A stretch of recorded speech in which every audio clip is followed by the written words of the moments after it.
একটু পরে নাও, গরম তরকারি বের করি তারপর নাও। ঠিক আছে স্যার। আর একটু করতে লাগো। আমাদের স্যারের দিলে না শর্ট করে নিন।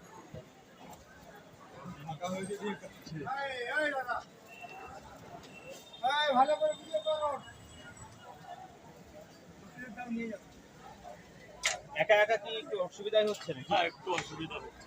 সব দিক সামলানো দেখছি খুব মুশকিলের একটা ব্যাপার। যখন ভিড় পড়ে যাচ্ছে তখন তো খুব ওই সমস্যা হয়ে যাচ্ছে। সময়টাই খুব সমস্যা হয়ে যাচ্ছে। তারপরে সমস্যার চাইতে বেশি পয়সাটা ঠিক পাচ্ছি না।